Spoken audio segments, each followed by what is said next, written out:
नमस्कार दोस्तों, आज मैं आपको एकादशी व्रत में सुनी जाने वाली महापुण्य फल देने वाली तुलसी माता की कहानी सुनाने जा रही हूँ। प्रेम से बोलिए तुलसी माता की जय हो, विष्णु भगवान की जय हो। तुलसी पूर्व जन्म में एक लड़की थी जिनका नाम वृंदा था। राधा जी के श्राप से उनका जन्म राक्षस कुल में हुआ था। तुलसी बचपन से ही भगवान विष्णु की परम भक्त थीं। बड़े ही प्रेम से भगवान की सेवा पूजा किया करती थीं। जब वह बड़ी हुई तो उनका विवाह राक्षस कुल में दानव राजा जलंधर से हो गया। जलंधर समुद्र से उत्पन्न हुआ था। वृंदा बड़ी ही पतिव्रता स्त्री थीं।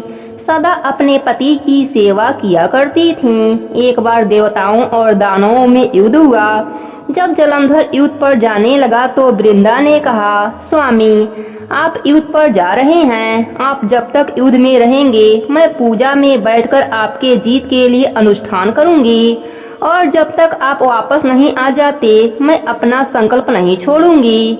जलंधर तो युद्ध में चला गया और वृंदा पूजा का संकल्प लेकर पूजा पर बैठ गईं। उनके व्रत के प्रभाव से देवता भी जलंधर से ना जीत सके। सारे देवता जब हारने लगे तो विष्णु भगवान के पास गए।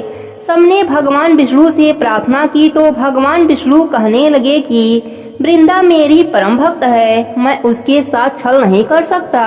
फिर देवता बोले, प्रभु दूसरा कोई उपाय भी तो नहीं है, अब आप ही हमारी मदद कर सकते हैं। भगवान विष्णु ने जलंधर का ही रूप रखा और वृंदा के महल में पहुंच गए।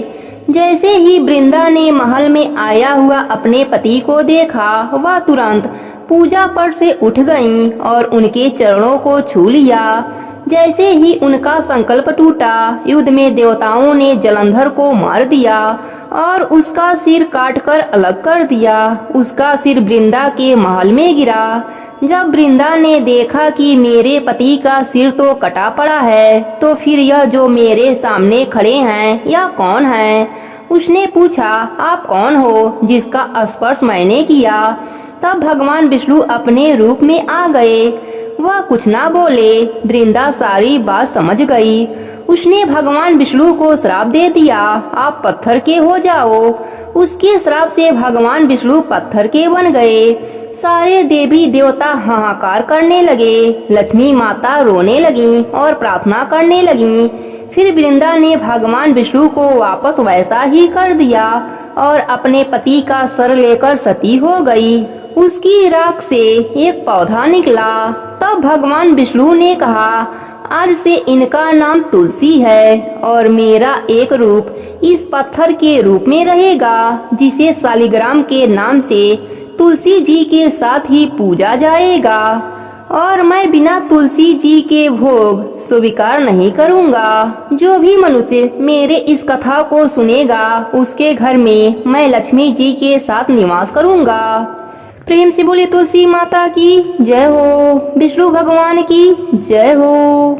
बहुत पुरानी बात है। एक गांव में एक बुढ़िया माई रहती थीं। वह नित्य नदी पर स्नान करती और तुलसी जी को सींचती। तुलसी माता से कहती, तुलसी माता सबकी दाता, मैं बिरला सींचू तू कर निस्तार मेरा। तुलसी माता अड़ुआ दे, लडुआ दे, पीताम्बर की धोती दे, मीठा मीठा घास दे, बैकुंठ का वास दे, चटके की चाल दे, पटके की मौत दे, चंदन की गांठ दे, झालर की झंकार दे, साई का रास दे, दाल भात का जीवन दे, 11 की मौत दे और कृष्णा की कंधा भी दे दे। बुढ़िया माई रोज तुलसी सींचने के बाद यही बात कहती थीं। उसकी बात सुनकर तुलसी माता सूखने लगीं।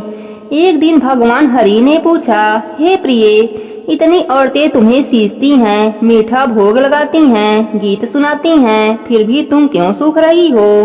तब तुलसी माता ने कहा, प्रभु एक बुढ़िया माई रोज मेरे पास आती हैं और रोज मुझसे यही सब बातें कहती हैं। मैं हर बात पूरी कर सकती हूँ, पर श्री हरि का कान्हा कहाँ से ला कर दूंगी? तब भगवान हरि बोले, जब वो मरेगी तब कान्हा देने मैं स्वयं आ जाऊंगा। प्रिय तू चिंता ना कर। कुछ दिनों के बाद बुढ़िया माई का देहांत हो गया। बुढ़िया माई के अंतिम संस्कार के लिए गांव के कुछ लोग बुढ़िया माई के मृत शरीर को उठाने लगे तो वह बुढ़िया माई इतनी भारी हो गई कि किसी से भी नहीं उठती। सब गांव वाले बोलने लगे कि बुढ़िया माई तो अपने पूरे जीवन में पूजा पाठ किया था, फिर भी यह मरने के बाद इतना भारी कैसे हो गई। उधर बूढ़े ब्राह्मण के रूप में भगवान हरि स्वयं वहां आए और पूछने लगे कि क्या हुआ। तब सभी कहने लगे बुढ़िया माई का शरीर उठ नहीं रहा, लगता है यह पाप भी बहुत करती थी, इसलिए यह मरने के बाद भारी हो गई हैं। तब भगवान के रूप में प्रभु बोले, मुझे इसके कानों में एक बात कहने दो, शायद उठ जाएं। लोग बोले ठीक है, आप भी प्रयास कर लो। भगवान बुढ़िया माई के कानों में कहने लगे, बुढ़िया माई मन की निकाल ले, अड़ुआ ले, गड़ुआ ले, पीताम्बर की धोती ले, मीठा मीठा घास ले, बैकुंठ का वास ले, चटके की चाल ले, पटके की मौत ले, चंदन की गांठ ले, झालर की झंकार ले, दाल भात का जीवन ले, एकादशी की मौत ले और ले श्री हरि का कान्हा भी ले ले। इतना कहते ही बुढ़िया माई हल्की हो गईं। भगवान अपने कंधे पर उसे ले गए। बुढ़िया माई को मुक्ति मिल गई और वह श्री हरि के साथ बैकुंठ लोक चली गई। हे तुलसी माता, जैसे आपने बुढ़िया माई पर अपनी कृपा करी, वैसे ही अपने सभी भक्तों पर अपनी कृपा बनाए रखना। कहानी अधूरी हो तो पूरी करना, पूरी हो तो मान रखना। प्रेम से बोलिए तुलसी माता की जय हो। एक ब्राह्मण की कन्या थी। वह तुलसी जी की सेवा करती, सींचती और दिया लगाती। एक दिन तुलसी माता उस पर प्रसन्न हो गईं और प्रकट होकर बोली, तू एक चौकी पर लाल कपड़ा बिछाकर उस पर बैठकर तुलसा माई बोलेगी तो तुम फूल बन जाओगी और तेरे लाल पीले फूल तोड़ने पर खूब हीरे मोती निकलेंगे। अगर कोई काले हरे फूल तोड़ेगा तो तू अंधी हो जाएगी। यह बात ब्राह्मण की कन्या ने अपनी माँ से कहा। तब माँ ने ऐसा ही किया तो उसे खूब सारे हीरे मोती मिले। कन्या को फूलते हुए उधर से एक राजा का बेटा निकलता है। वह देख लेता है। वह घर जाकर अपने पिताजी से कहता है कि मैं तो उसी ब्राह्मण की कन्या से शादी करूँगा। राजा मना करता है, परंतु लड़का मानता नहीं है। आखिरकार राजा हार मानकर लड़के की शादी ब्राह्मण की कन्या से करा देता है। शादी करके वह राजमहल लाता है। राजा का बेटा उससे कहता है कि तुम मुझे फूल कर दिखा। लड़की ने कहा, मुझे नहीं आता है। राजा का बेटा कहता है, तुम क्यों झूठ बोल रही हो, मैंने तुम्हें फूलते हुए देख लिया था। तब ब्राह्मण की कन्या फूल कर बताती है और लाल पीले फूल तोड़ने को कहती है और काले पीले फूल तोड़ने पर मैं अंधी हो जाऊंगी, उसे यह बात बताती है। उधर दूसरी रानी इन दोनों की बातें सुन लेती है। एक दिन राजा का बेटा किसी कार्यवश बाहर चला जाता है। तब दूसरी रानी उसे बहला फुसला कर उसे फूलने को कहती हैं। वह फूल कर दिखाती है। तब रानी ने लाल पीले फूलों की जगह काली पीली फूल तोड़ दिया। काली पीली फूल तोड़ते ही वह अंधी हो गई। राजकुमार बाहर से आया तो उसे सारा माजरा समझ में आ गया। तब राजा का बेटा उसे वापस माँ बाप के पास भेज दिया। सपने में तुलसा माता आती हैं और कहती हैं, कन्या तू जाग रही है या सो रही है। उसने कहा कि न तो मैं जाग रही हूँ, न ही मैं सो रही हूँ, चिंता में पड़ी हूँ।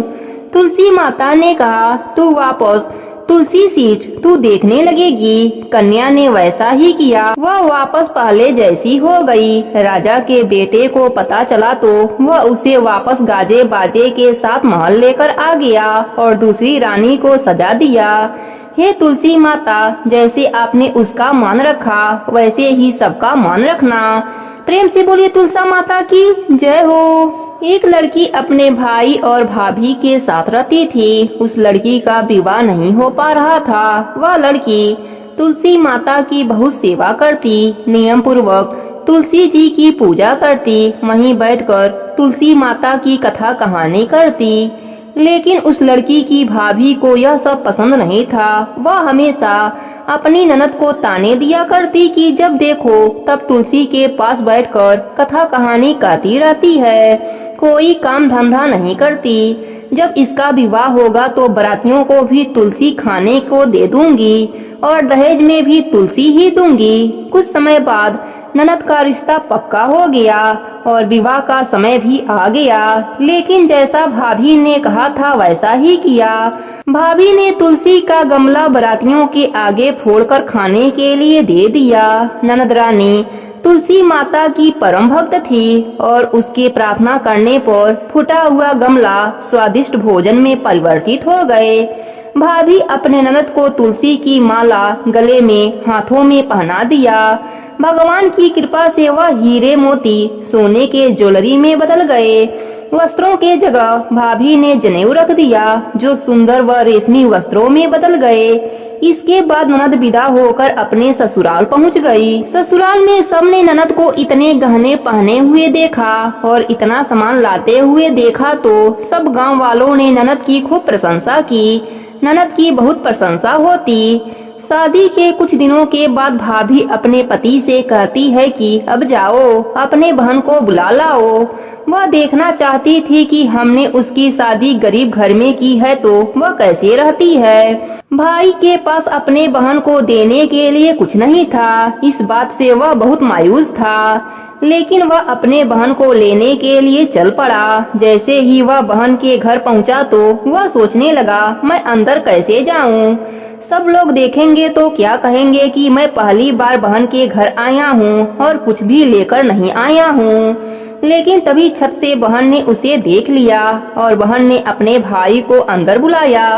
अंदर आकर भाई ने अपने बहन के सास से कहा कि मैं अपने बहन को ले जाने के लिए आया हूँ। लेकिन उस लड़की की सास ने कहा, मैं अभी अपने बहू को जाने नहीं दूंगी। जब से मेरी बहू आई है तब से हमारे घर में बहुत ही सुख शांति और खुशियाँ आ गई है। अब मैं अपने बहू को कहीं भी जाने नहीं दूंगी। लेकिन भाई के बार बार आग्रह करने पर लड़की की सास ने 2 दिन के लिए अपने बहू को उसके भाई के साथ भेज दिया। लड़की अपने भाई के साथ अपने मायके आ गई। भाभी उसे देखकर चौंक गई। वह लड़की बहुत सारे गहने पहने हुए थी, बहुत सा सामान लेकर आई थी। भाभी यह सब देखकर पूछती है कि हमने तो तुम्हारा विवाह गरीब घर में किया था, फिर तुम इतने गहने और यह सामान कहाँ से लाई हो? तब उस लड़की ने कहा, भाभी यह सब तुलसी माता की कृपा है। भाभी ननद से और ज्यादा जलने लगी। 2 दिन के बाद ननद अपने ससुराल चली गई। इसके बाद भाभी अपने बेटी को भी तुलसी माता की पूजा करना, कथा कहानी करना कहती है, लेकिन उसके बेटी का मन पूजा में नहीं लगता। वह तुलसी माता की पूजा बेमन से करती, लेकिन भाभी जबरदस्ती उससे पूजा करवाया करती। भाई की लड़की की भी शादी तय हो गई। उसके शादी का समय आ गया। तब भाभी ने वैसा ही व्यवहार किया जैसा अपने ननद के साथ किया था। लेकिन उस समय कुछ भी नहीं बदला, क्योंकि उसकी बेटी ने पूजा मन से नहीं किया था। लड़की अपने ससुराल चली गई। वहाँ भी उस लड़की की बहुत बुराई हो गई। सब गांव वाले उस लड़की और उसकी माँ की बहुत बुराई करते। कुछ दिनों के बाद उसकी माँ अपने पति से कहा, जाओ मेरी बेटी को लेकर आओ। उसका पति अपने बेटी को लेने गया और बेटी अपने घर आ गई। लेकिन बेटी पर कोई गहने नहीं थे, कुछ भी नहीं था।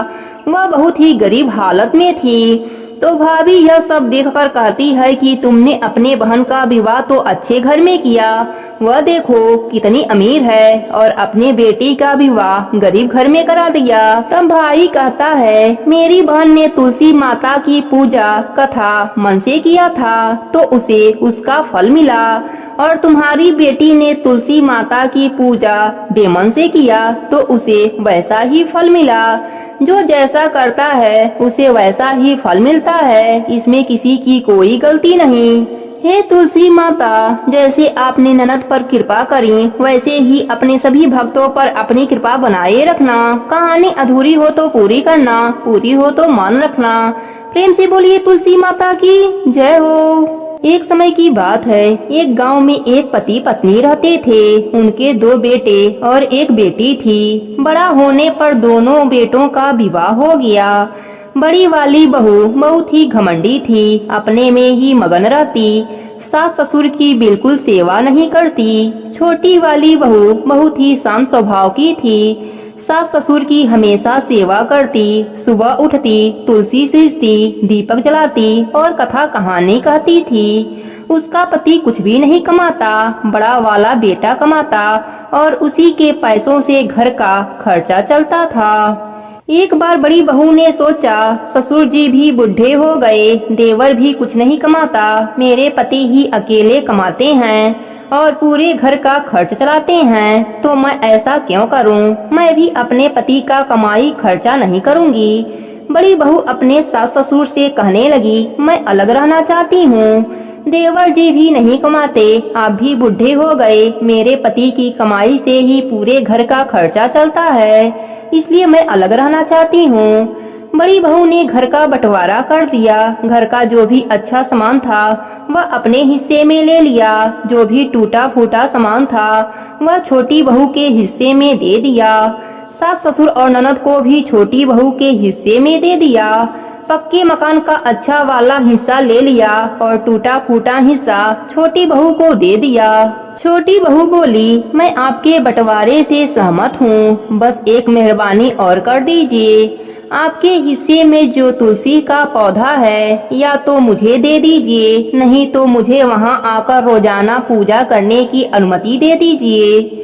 बड़ी बहू झिलमिलाती हुई गई और तुलसी का पौधा उखाड़ कर ले आई और छोटी बहू के हाथ में देती हुई बोली, या ले, तुलसी का पौधा भी ले ले, वैसे भी मुझे फुर्सत कहाँ पूजा पाठ करने की। ऐसा करने पर माता लक्ष्मी छोटी बहू के पीछे पीछे उसके साथ चली गई। बड़ी बहू के घर से माता लक्ष्मी चली गईं और छोटी बहू के घर पर माता लक्ष्मी का वास हो गया, क्योंकि माता लक्ष्मी तो तुलसा के पौधे में विद्यमान रहती हैं। अतः तुलसी का पौधा छोटी बहू के पास आ गया था। धीरे धीरे बड़ी बहू के घर में परेशानियां होने लगीं। उसके पति की नौकरी भी चली गई, लेकिन छोटी बहू के पति को अचानक ही एक नौकरी मिल गई। वह बहुत ही मन से राजा के यहाँ काम करने लगा। उससे प्रसन्न होकर राजा ने उसे रहने के लिए मकान और खेती करने के लिए 100 बीघा जमीन दे दी। रात दूना दिन चौगुना तरक्की करने लगा और जेठानी के यहाँ कंगाली छाने लगी। उसके पति की नौकरी भी चली गई और वह बीमार रहने लगा। हाल यह हुआ कि बड़ी बहू को दूसरे के यहाँ काम करके अपना गुजारा करना पड़ता और छोटी बहू ठाठ से रहने लगी। अपने सास ससुर की सेवा करती, सुबह शाम माता तुलसी की पूजा करती, कथा कहानी कहती। तुलसी माता की कृपा से छोटी बहू के घर में अन्न धन का भंडार भर गया। हे तुलसी माता, अपने सभी भक्तों पर अपनी कृपा बनाए रखना। प्रेम से बोलिए तुलसी माता की जय हो। बहुत पुरानी बात है। एक गांव में एक परिवार रहता था। उस परिवार में माँ बेटा और बहू रहते थे। बहू बहुत ही सीधी साधी और शांत स्वभाव की थी, पर सास बड़ा ही झगड़ालू और घमंडी थी। वह अपने बहू के साथ बहुत अत्याचार करती थी। उससे घर का सारा काम करवाती और उसे खाने के लिए एक सूखी रोटी दे देती। उसके पति को यह सब पता नहीं था। वह सुबह होते ही खेत में चला जाता और बहू सुबह होते ही काम में लग जाती। एक दिन एक पड़ोसन बहू से मिली। बातों ही बातों में तुलसी माता की महिमा बहू को बताया। सारी बात सुनकर बहू ने अपने मन में भी तुलसी माता का नित्य नियम करने का निर्णय ले लिया। शाम को तुलसी जी की महिमा की बात अपने सास को बताई। तब वह बोली, कोई जरूरत नहीं है कोई नियम लेने की, घर का काम करो। बहू चुप रह गई। अब बहू सुबह जल्दी उठकर नदी पर स्नान करने गई। वहीं एक घड़ा में पानी भरा और तुलसी माता के पौधे को सींचा। वहीं बैठकर तुलसी माता की कहानी सुनी। बहू यही नियम पूरे महीने करने का ले लिया। सास के जागने से पहले बहू घर आ जाती। यही सिलसिला रोज का था। किसी तरह 15 दिन बीता। एक दिन सास जल्दी उठ गई। उसने देखा घर में बहू नहीं है। वह समझ गई कि वह जरूर तुलसी सींचने गई है। बहू के वापस आने पर उसने बहू से कुछ नहीं कहा। सास सोच रही थी कि बहू का नित्य नियम कैसे छुड़ाया जाए। अगले दिन सास ने उसका मटका बदल दिया। पक्के मटके की जगह कच्ची मिट्टी का मटका रख दिया। सुबह अंधेरे में बहू कच्ची मिट्टी का ही मटका लेकर नदी पर गई। बहू ने स्नान किया, फिर उसने मटके में जल भरने के लिए जैसे ही मटका नदी में डुबोया, मटका गल गया और सारी मिट्टी बह गई। बहू यह देखकर रोने लगी। वह तुलसी माता के पास आकर रोने लगी और रोते रोते बोली, हे तुलसी माता, आज मेरे नियम टूट गए, मुझे क्षमा कर दीजिए। तभी तुलसी माता प्रकट होकर बोली, तुमने आज जल के स्थान पर अपने आंसुओं से मुझे सींचा है, तुम्हारा नेम पूरा हो गया। तब बहू ने कहा, माता, मैं कल कैसे जल लेकर आऊंगी? यदि मेरे सास को पता चला कि मैंने मटका नदी में बहा दिया तो वह बहुत गुस्सा होंगी। तब तुलसी माता ने उसे सोने का एक मटका दिया, जिसे लेकर बहू खुशी खुशी घर आ गई। सास के पूछने पर उसने सारी बात बताई। सास बहुत खुश हुई। उसने अपने बहू से कहा, सोने के मटके में यदि जल लेकर जाओगी तो गांव वाले इसे छीन लेंगे। तू कल फिर जाकर तुलसी माता से रोकर दूसरा मटका मांग लेना। बहू बहुत ही सीधी साधी थी। वह अगले दिन तुलसी माता के पास जाकर फिर रोने लगी। तुलसी माता के पूछने पर उसने सारी बात बताई। तब तुलसी माता ने उसे एक चांदी का मटका दिया। बहू चांदी का मटका लेकर घर आ गई, लेकिन उसके सास ने वह भी रख लिया और अपने बहू से फिर अगले दिन रोने को कहा। बहू सास के डर से फिर तुलसी माता के पास बैठकर फिर से रोने लगी। तुलसी माता आकर पूछा, क्यों रो रही हो? बहू ने सारी बात बताई। तुलसी माता ने कहा, तेरी सास की लालच कभी खत्म नहीं होगा, तू आज मिट्टी का मटका ले जा। यह कहकर तुलसी माता उसे मिट्टी का मटका दे दिया। बहू जब घर आई तो उसकी सास बहुत गुस्सा हुई। उसने कहा, तेरे तुलसी के पास बस इतना ही धन है, जिसके पास कुछ नहीं है उसे जल से सींचने से क्या लाभ। लेकिन बहू ने सास की बात नहीं मानी और पूरे महीने सास से चुपके नदी पर स्नान करती और तुलसी माता को सींचती। महीना समाप्त होने पर एक दिन छुपाए हुए दोनों घरों को सास ने देखा तो वह कच्चे मिट्टी के बन गए थे। यह देखकर सास बहू को बुरा भला कहने लगी। तभी तुलसी माता वहां प्रकट हुई। उन्होंने कहा, तुमने लालच और घमंड में बहुत पाप किए हैं, इसलिए तुम्हारे छूने से यह मटके मिट्टी के बन गए। जैसा बोओगी वही फल काटोगी। सास की आंखें खुल गई। वह बहू से और तुलसी माता से माफी मांगने लगी। तुलसी माता ने क्षमा कर दिया और खुश रहने का आशीर्वाद दिया। तुलसी माता की कृपा से तीनों घड़े सोने के हो गए। अब सास बहू मिलकर हर रोज तुलसी माता का नित्य नियम करने लगे। तुलसी माता की कृपा से उनका घर अन्य धन से भर गया। हे तुलसी माता, अपने सभी भक्तों पर अपनी कृपा बनाए रखना। कहानी अधूरी हो तो पूरी करना, पूरी हो तो मान रखना। प्रेम से बोलिए तुलसी माता की जय हो।